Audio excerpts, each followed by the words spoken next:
to another wonderful time again for us to bring you the desk.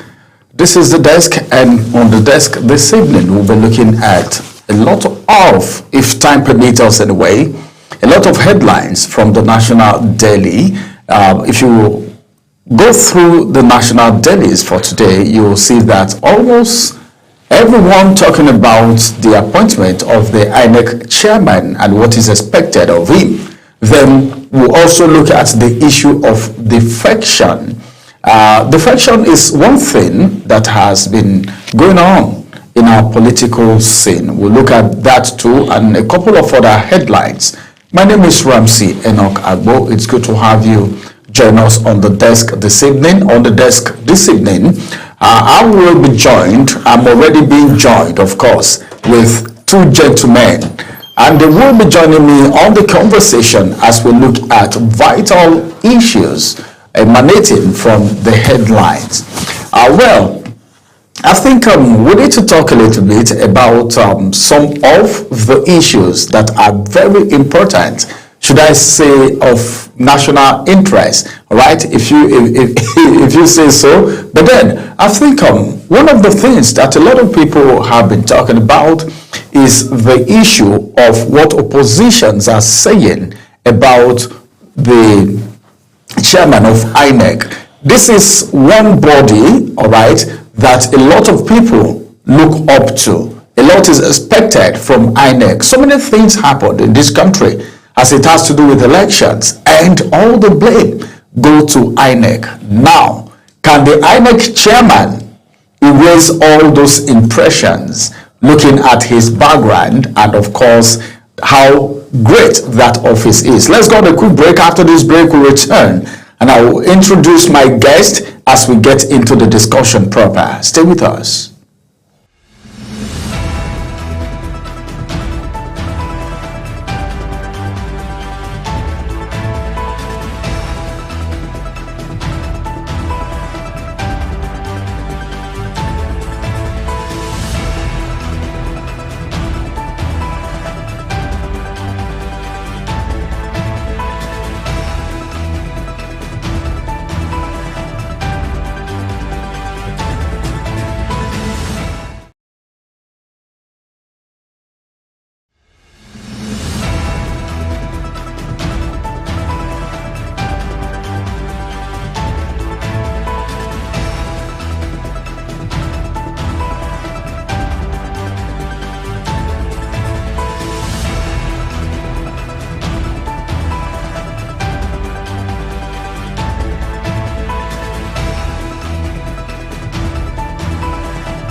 Welcome back. Of course, I said two gentlemen are joining me on the conversation this evening.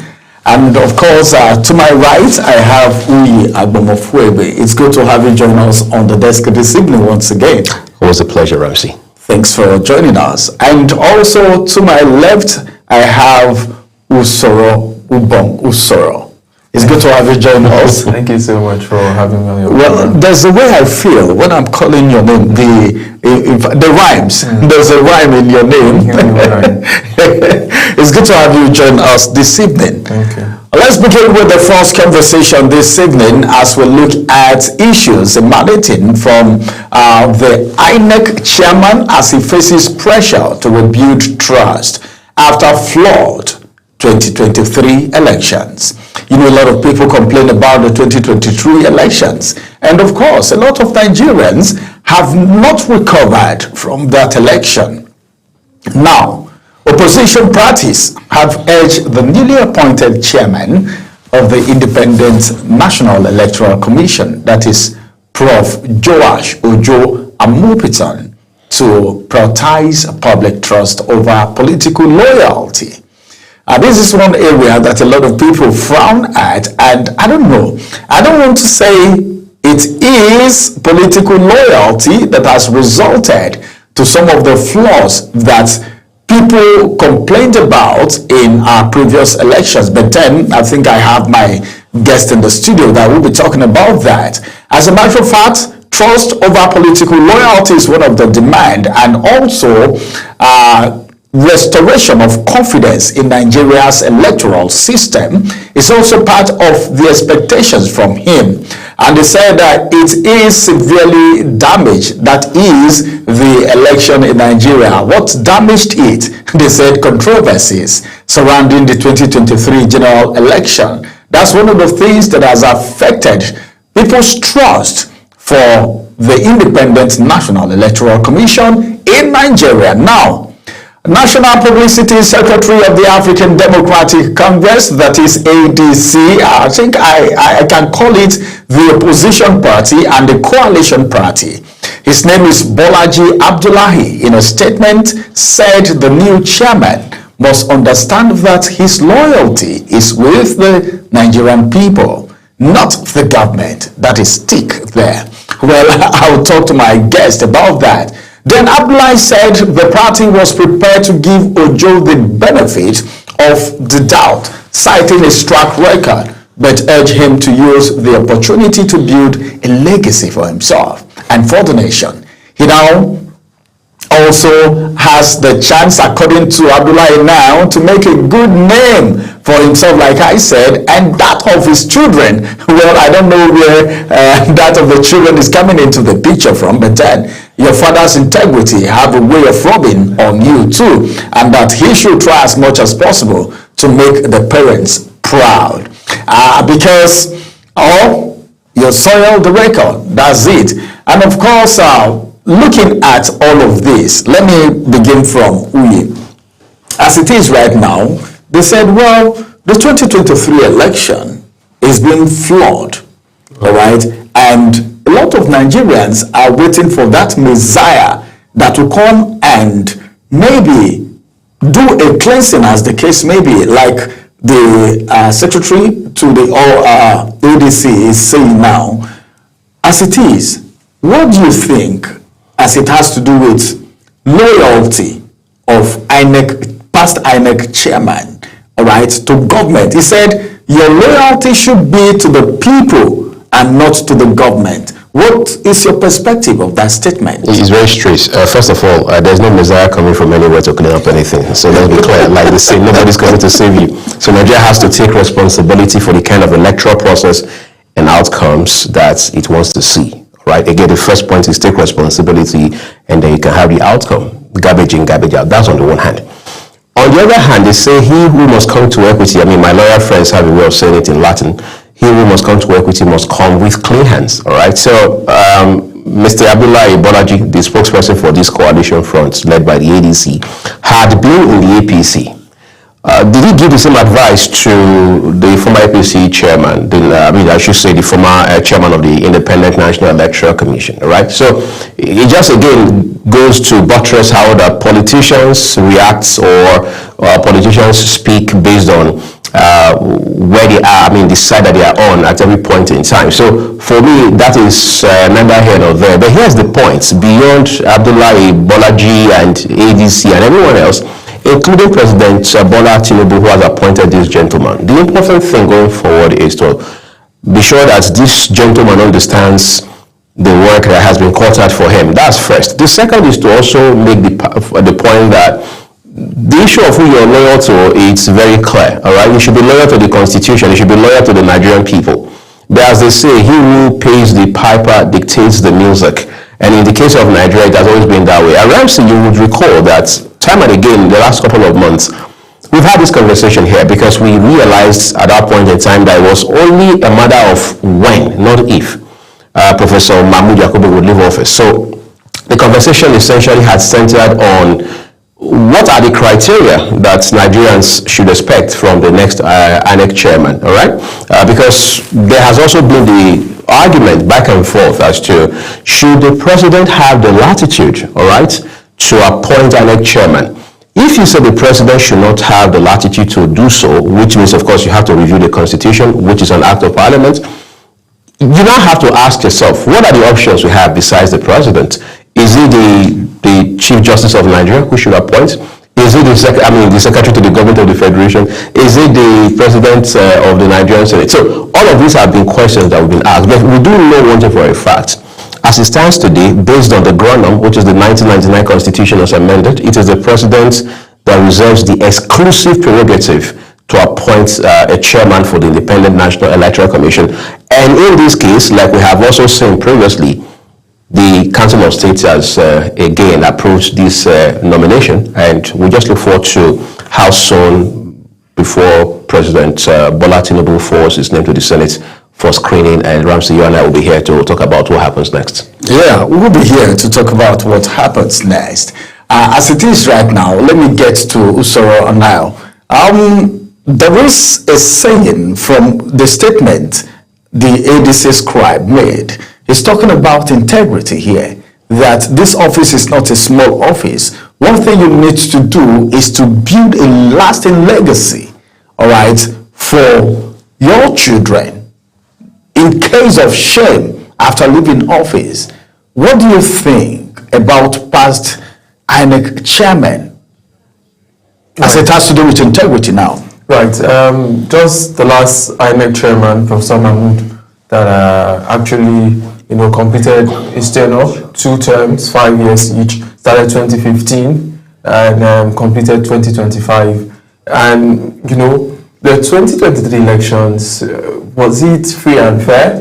Those are conversations that are ongoing, and those are conversations that will always keep, people will keep talking about it, because that same election, we had the APC, which was the ruling party, lose Lagos State. The President Bola Ahmed Tinubu has never lost in Lagos before. But that was the election we saw President Bola Ahmed Tinubu lose in Lagos. He has never lost, APC lost Kanu.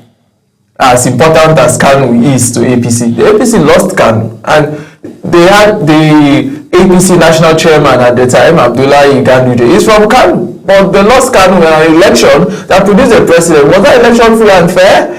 Those are questions that people could answer to the right, to the left. Is there any election in Nigeria that has been concluded and people could actually come out to say it was free and fair? Even when Goodluck Jonathan in 2015 said he was not going to court, a lot of people said that election was not free and fair. In fact, a lot of people gave him reasons why he should have cancelled the elections. So when it comes to matters of election being free and fair, those are actually conversations that we may never be able to have a total yes or no, right? But let's look at Mahmood Yakubu. Mahmood Yakubu brought IREF, right? Mahmood Yakubu also brought BVAS, the bar modification, verification, electronic, and all of that. He brought those things. Mahmood Yakubu expanded our voting base. We were about 65 million Nigerian voters before he came. And during his time, the CVR, continuous voter registration, lifted or leapfrogged to 19 million people, right? So it expanded, he did a lot. And he also brought electronic transmission of results. These are major reforms that he brought into INEC. Yes, did the reforms fail? People could argue yes or no. Was Mahmood Yakubu, was he, how really, just let us think about it. Nigeria, some people say he was the one that rigged the election and announced. He only announced results that were brought to him by Nigerians who were resident electoral commissioners from the 35 states plus the FCT. His one was just to read the result that were brought by other Nigerians. So he could not have been in Oyo State, he could not have been in Akwa Ibom State, he could not have been in Benin at the same time. So the result that were tallied and brought by these people, but nobody is talking about the state electoral commissioners who brought the result to Abuja. Everyone is talking about Mahmood Yakubu. I'm not saying he did well, but I'm saying that position is a position you can never finish and the whole Nigeria will clap for you. In fact, if you even remember Nwosu was there in 1993. Nwosu was the chairman of NEC at the time, National Electoral Commission, which later metamorphosed to INEC as we have today. Nwosu was announcing election in 1993 when former military president Badamasi, what's his name, Babangida, Ibrahim Badamasi. and not that June 12 election. And people still say that Nwosu didn't do well. In fact, there was a conversation at the floor of the House when his name was mentioned, when he died, and his name was mentioned for national honors. People like Adams Oshomole, he's in public domain now, stood up and said that Nwosu's scholars betrayed him at the time of that he should not be given national honors. So what are we talking? So for me, I think it's a position you just go there, do your best, because you can never please everybody. All right. It's a position that when you get there, you do your best, because as a matter of fact, you can never please anyone. Okay, that is Usoro's theology. All right. Now, let's go on a quick break. After this break, we'll return and the conversation continues. Stay with us.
Barely 48 hours after the appointment of the new INEC chairman, there is a question coming in for him right now. Are you there to build a trust, or you are there to dance to the tune of the people in government? This is coming from ADC. Now, let me get to Mr. Tuyi again. As it is, let's talk about the issue of integrity a little bit. The issue of integrity, INEC's integrity, is not new. A lot of people have talked about that. It has been an issue of debate, a topic of debate in a long while. What do you think about the integrity of the Independent National Electoral Commission? Are they really independent? That question is almost like a symposium conversation, if you ask me, because, okay, for context, INEC is pretty much like the pivots of our electoral process, in fact, of our national development. Because as a country, we have voluntarily chosen democracy. And one of the dynamics, very fundamentally, of democracy is that you must conduct elections. And in the case of Nigeria, it is INEC that midwives that process of conducting elections. In fact, they supervise the internal elections of political parties. That's how important their role is. I mean, their work is cut out for them. This is their mandate. It is constitutional. And INEC is a product or creation of the law. However, the part of their name that says independent has been a bone of contention as to whether this entity, public institution as it is, actually is independent or autonomous. Again, I cycle back to the point I made before the break, which is whether or not the president should have the exclusive rights to appoint a chairman of INEC, because that's where it starts from, right? But beyond that, the question is, how much of background checks do we do on the people who are appointed to lead INEC? Because when you run an organization, Ramsey, even if it's a small-scale organization or a startup, right? Leadership is crucial. You can't take that away. So when we ask the question of integrity or independence on the part of INEC, we must also ask ourselves, by what KPIs, I mean, by what key performance indicators are we measuring outcomes or how they are performing, all right? Because one of the challenges we've had in Nigeria is if your party or your favorite person loses, the process was not free and fair, the process was not credible. But then when your person or your party wins, it means it was free and fair, just pretty much like we have with court cases. So if your party or your person wins in court, it means judiciary is the last hope of the common man. But if the reverse happens, you say even the judiciary has been swallowed by institutional corruption in this country. So we must set the record straight. What is the barest, what is the minimum that must happen for us to say INEC can be trusted? I'll give you an example. At a point some years ago, a poll was carried out in the US, and Americans, everyday Americans were asked, which of the US institutions do you trust the most? And on aggregates, the bulk of Americans said they trust the US Army the most, all right? So that's instructive. That begins to give you an idea as to which of the other institutions do we need to work on. And what is even more interesting is the second most trusted institution, okay, well, not even an institution, it's a private entity, Amazon, privately owned, privately run entity, all right, at that time. So it shows you how much they built a robust, resilient, and vibrant system, whether in the public or private space. So in the case of Nigeria, it's not, I think we are expecting so much of magic, and I need to say that. We just make it look like the INEC chairman is going to come from the space, he has never been here before. The man is part of us. Whoever has been appointed since 1999, starting from the days of late Honorable Justice Ephraim Akpata. These are human beings that grow up here. Their parents, I mean their children, everybody here, all right? So they build part of us. In other words, no matter who the president decides to appoint, it's got to be a Nigerian. Even if you schooled abroad, lived abroad, you're first in Nigeria before anything else. So the question is, are we going to be realistic with our expectations of whoever the chairman is going to be? That's on the one hand. On the other hand, very importantly too, does the chairman of INEC, in this case, who has now been nominated, understand the weight of work, all right, that has been called out for him? Because, you know, I was talking to a colleague jokingly this morning. I said, hope you know there's a book called Leadership Without Title. It's not just so much to say the chairman of INEC. Do you understand the mandate? Do you know the expectation? Can you deal with the pressure? I'll give you an example on a final note, Ramsey. We had an election in Edo State last year, that was September, right? there was controversy around the election, starting with the person who was the resident electoral commissioner in that state. And it was just an off-grid election. It was not a general election cycle. What was the hula balu about? It was that the rec in Edo State was first cousins or some sort of cousins with Wike. Yes, Wike, the minister of the FCT, former governor of Rivers State. All right. Is the government of President Bola Tinubu ready to remove all of those obstacles, all of this shadow of doubts? We're seeing in this country where a president had appointed a card-carrying bona fide member of his party to be in the top leadership of INEC. Are we saying that was an oversight? Are we saying it was a deliberate move to give somebody a competitive advantage of some sort? So we must be clear about this thing. You see, for you to build confidence in an institution, you've got to be deliberate. For example, if the CBN wants me to have confidence in its regulatory oversight, all right, it's got to give me a reason, and these are scientific. It must show in the way the banks treat me. It must show in the way the CBN takes action where any bank has been seen to have committed an infraction within the regulatory framework guiding banks in this country. So, on the final note, what it means is that we are looking forward to, first of all, when the grilling, so to speak, when the confirmation process will start, all right, when senators will engage Professor Mukbito, and then let's see what the issues they are going to bring up, and more importantly, observe his responses to those questions that will be thrown at him. And then there's going to be an election in Anambra in November. There will be 2 elections off cycle again next year, Ekiti and Osun. Those will be his litmus test. So it's time to hit the lab. All right, that's well spoken. That will be his litmus test, as a matter of fact. But as it is right now, let me get to Soro now. The issue of people, okay, the issue of integrity.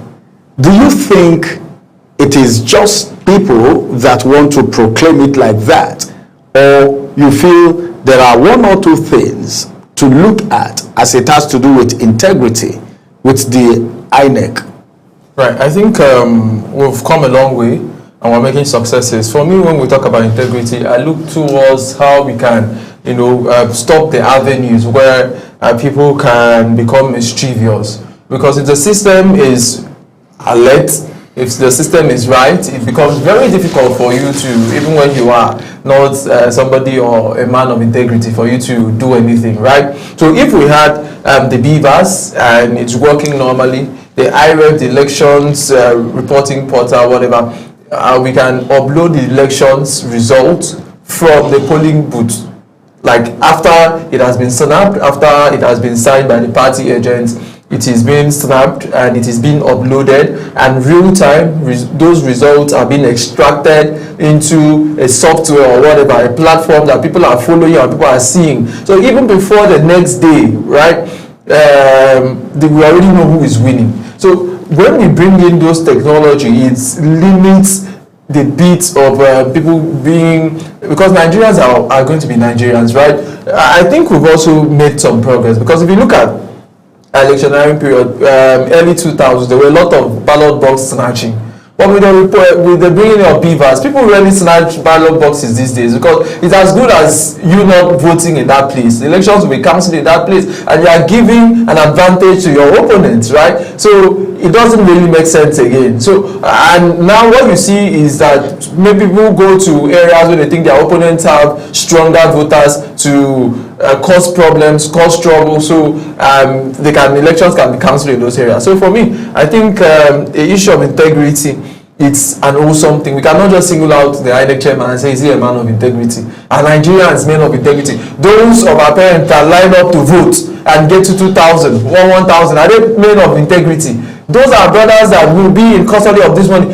The last election, I covered the elections, and I saw, I don't want to mention the political parties now, but they know themselves. I saw agents of these political parties where we have the Nigerian police just beside them. Pictures are all over the internet. The police saw them, and people were doling out monies to people to induce them to vote. So it is a comprehensive and holistic problem. It's not just an INEC chairman problem. In fact, the best of INEC chairman, if we find it very difficult to function in the Nigerian system if we don't bring in technology that will help, clear all of this mess, because there's a lot of mess around the electoral system. First, even from the candidates, how do they image? Candidates that have to buy form of 100 million naira in an election where you want to serve the people, you are buying governorship for 50 million naira. Right, so it is highly monetized. You have to see stakeholders spend a lot of money, and the INEC staff themselves, are they being paid well? Sometimes we don't talk about these things. What welfare packages do we give to INEC staff? Right, so an INEC staff that is getting maybe 200,000, 300,000 in this economy, and one politician comes with 1.5 billion, and you say the person will clap and say he's a man of integrity. Let's be realistic, because I like being realistic. Somebody that's not eating will eat any food he sees. Even if you say that's my enemy, if you've not eaten for days, your friends were not able to give you food. If your enemy brings food, you will eat. So let's be realistic as Nigerians and look at our culture from our families. I think that's where we can actually change the narrative. All right, that's where we can actually change the narrative. All is now set for former defection of Enugu State Governor Peter Mbah from the People's Democratic Party, PDP, to the All Progressive Congress, APC. And that's going to be happening on Tuesday, the 14th day of October, 2025, in Enugu, his own state, the state capital. Well, Mbah, as a matter of fact, is expected to join the ruling party alongside elected national and state legislators. This is one thing that is common. As soon as someone is defecting, you see his cabinet somehow, or part of his cabinet, defecting with him. So as a matter of fact, on Tuesday, he's going to be defecting alongside his elected national and state legislators, members of the state executive, and party leaders from world and local government levels across the state. All right, I don't know, but then, as it is right now, the issue of defection has become an order of the day.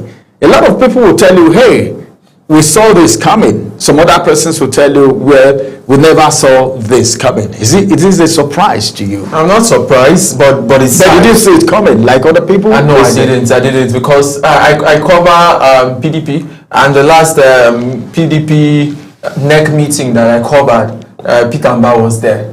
And he was being celebrated. They clapped for him. The clips are there in the archives. So he was there and he spoke very passionately about the party PDP just 2 months later after that NEC meeting.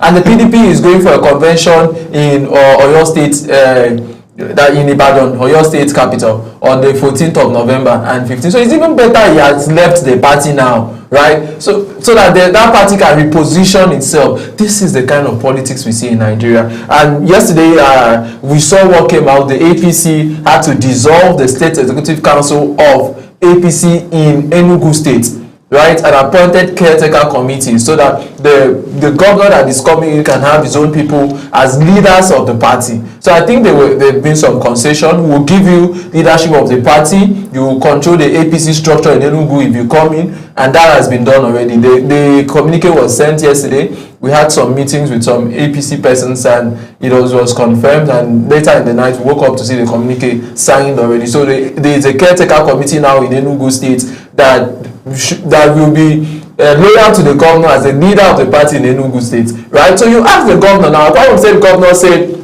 he wants to connect to the center so that benefits of democracy will come, and maybe Boom Deep Seaport will come? We want to hear what Professor Peter Mbah, what he was promised by Ahmed Tinubu. But again, a country where we have no principles, you win election on one platform and you move to another platform without consequence, although we have in our constitution that should not be, except the party is in crisis. I don't know what crisis he will be pointing out now that the PDP is in crisis. So it is grossly unfair to the people who voted for you. So many persons voted not because of Peter Mbah, but because they are loyal to the PDP as a party, and they are going with their tickets. It is grossly inappropriate. It is, for me, it is not fair. If you want to defect to the APC, and you know you have, like you talked about integrity, resign from that position and defect. All right, let me get to Uyi now. Resign from the party if you know you want to defect to another party. Right. And he said something that, as a matter of fact,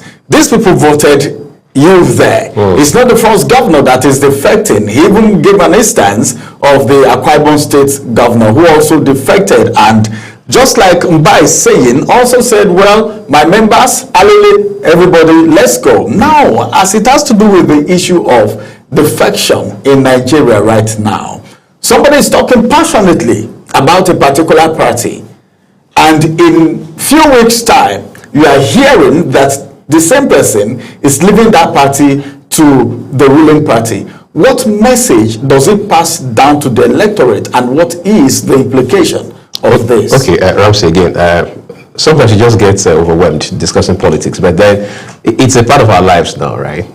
See, question is, do politicians think about the electorate, or even those specifically who elected them when they take decisions? I mean, Ubon covers politics a lot. So these parties, start their meetings as early as 8 p.m. and they don't wind down until 5 a.m. So I've always asked, since I came into broadcasting, what are the highlights of those discussions during those meetings? Are those politicians, including serving governors, at those meetings to talk about road infrastructure, to talk about world-class healthcare, to talk about how to invest in human capital development, to talk about how to invest in education, science, tech, engineering, and math? Are those the conversations? No, Ramsey.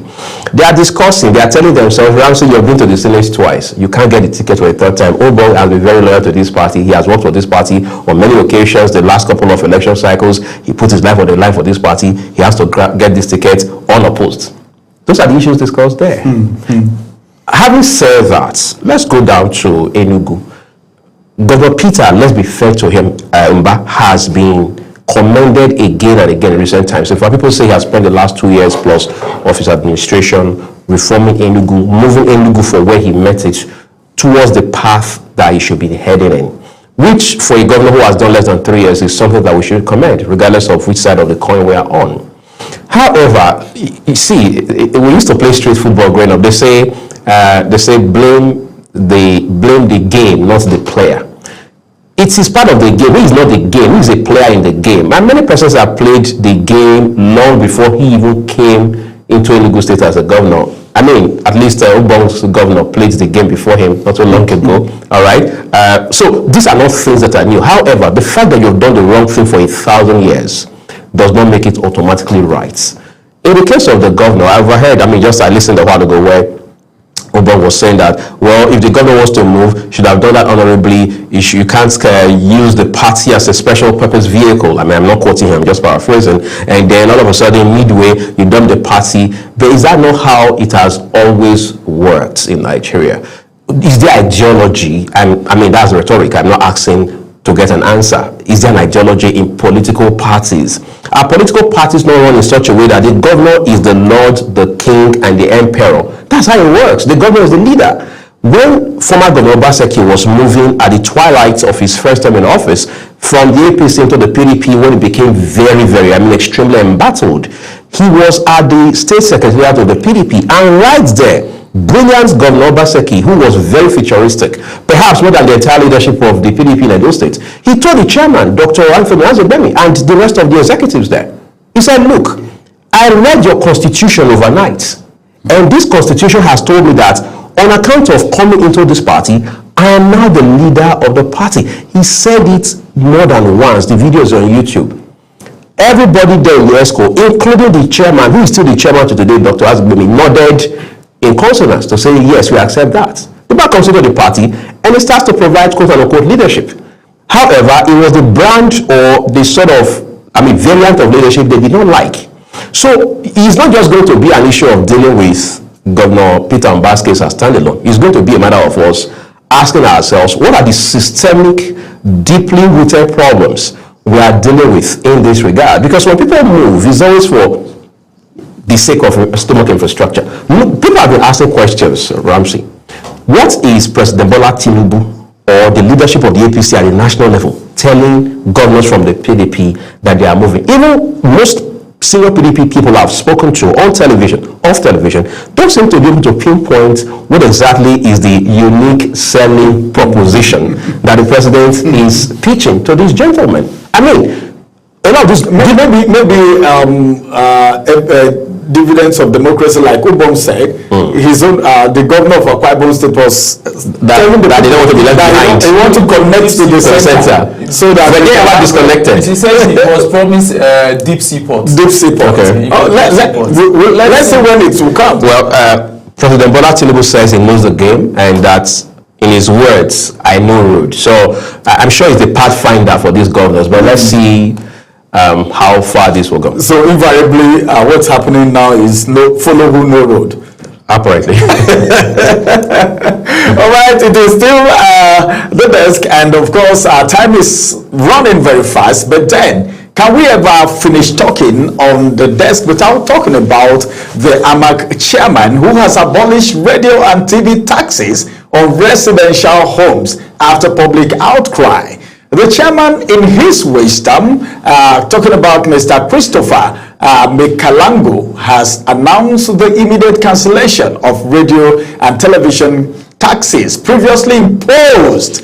You understand the word imposed on residential homes within the council. The decision followed widespread public criticism and complaints from residents who described the policy as unfair and burdensome additional to what Nigerians are facing right now. As a matter of fact, I have not heard about TV and radio tax. All right, people come to your home and okay, you have television. All right, you have radio. You need to pay tax. Maybe very soon they might decide to check your foodstuff. If you pay tax on the foodstuff. Your bag of rice. A bag of rice. How many bag of rice do you have? Head of plantain. Head of plantain. Well, I think. What do you think about the issue of tax payment in Nigeria as it has to do with, for instance, a lot of this tax collection is being consulted out. Right. And some consultants come up with so many things. The issue of TV and radio tax in Nigeria, what do you think about it? Then the abolishment. You know, first of all, I think the media needs to also do better in this regard and in certain other cases, right? For some of the newspapers, the story was a bit misleading, the headline, I should say, right? Because it said FCT, but this is basically an AMAC-specific situation. Like you rightly mentioned, Ramsey, most times it is consultants who propose these ideas, pitch these ideas to these public executives.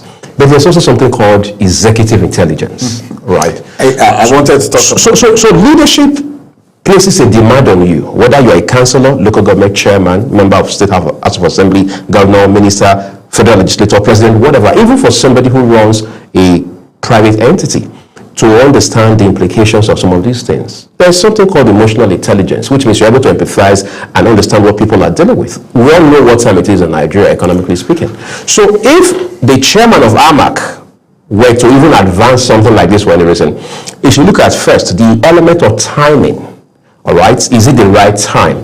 Then two, you should also look at the factor of necessity. What makes it necessary in the first instance, right? You can't create two problems or even three because you want to solve one, all right? See, when it was introduced a few months ago actually, but at that point in time, some of us already knew it was dead on arrival because it was never going to get off the ground in the first instance. Taxation is not a do or die affair. There are just things you don't tax because somebody is going to come and say in the UK or in the US they tax this, they tax this, they tax your shoes, they tax your socks, they tax your wristwatch. But the question is, do you have these sort of robust and autopilot systems that you have in those climes? Those are the questions you must ask yourself. But if you narrow it down to Nigeria again, you must also realize that for people in public offices, whether elected or appointed, there's always what they call PTP, pressure to perform. You want to show that you made a difference. You want to show that you left a mark while you were in office. So because that's the overriding objective, most times you disconnect from the people you're supposed to serve in the first instance. And that's exactly the classic case in point we have in our hands. Again, the consolation now is that the leadership of AMAC has said it has been cut off and we all go back to watch TV and listen to radio. Let's all go back to watch television and, of course, try as much as possible to listen to radio. But Ubom, as it is right now, what about people that have paid already? Because one of my guests came on my program, this same The Desk, and immediately after the discussion, we were talking about the tax. And he said, well, they came to his office today and they said they looked at his television and they said he should pay 100 and something thousand, and he was given 30 days. What about people that may have paid, people that may have been put through the pains and have paid? Would they refund their money, or they just tell them, well, it has been abolished and that's all? I think it would be honorable to actually return the money, right? And that's what I think. But for me, the tax conversation, it's a very broad conversation, because personally, I think we don't tax enough, right? But there are questions about the ones we've taxed, what are we using it for? Because if the economy was more robust, there's a lot, some countries survive only on taxation. Nigeria allows people to just, and those who benefit the most from this, our not unreliable taxation system, the elite, they benefit a lot. Look at the last time when the FCT minister told them to pay their land, whatever tax, that most of them have not paid anything, right? These lands are allocated to them, whether fraudulently or I don't know what system was used to allocate the lands in the FCT to them, and they've not paid a dime. And they've done buildings that have made millions. So people just take Nigeria for granted. So on the whole, if you're looking at it holistically, I think we are not taxing enough. But however, the people in AMAC, what is the GDP of AMAC? How much are people in AMAC earning? Those are some of the basic things that the chairman should be able to look at. In fact, people in AMAC deserve to be given televisions and radio sets by the chairman, not taxing them. I was expecting people to go to host and present TV because information. We have the Freedom of Information Act. Nigerians have an undeniable right to information. And radio and TV offers them. Even when you don't even have right to listen to the news. So the chairman should be more concerned in setting up the things that are necessary first, give us a robust economy, then later we can talk about it. For me, can we have it in future when Nigeria is working properly? Yes. But for now, I think it's dead on the line. I think everyone would want to pay, all right, pay their taxes. If you have a business that is flourishing, what is tax? So I think it's not even about business. Nigeria is not flourishing. Okay, Nigeria itself is not flourishing, right? The World Bank said it now. No, like that. I heard it from your mouth, even though the World Bank said it. All right, well, I don't know. Time is not on our side. When it comes to discussions like this on The Desk, time is never on our side. We will be wrapping up right now. And of course, I want to say a very big thank you to all of you for joining us on The Desk this evening. Many thanks, Uya Bomofuebe, for joining us on The Desk. Always a pleasure, Ramsey. Thank you very much, Ubom Usoro, for joining us on The Desk. All right, this is the size of The Desk this evening, and of course, we want you to know that The Desk return again, and that's going to be next week, Monday. Well, pay your tax as at when due. And of course, if you are defecting, let the people know why you are defecting, what you have been promised, if you were promised anything at all.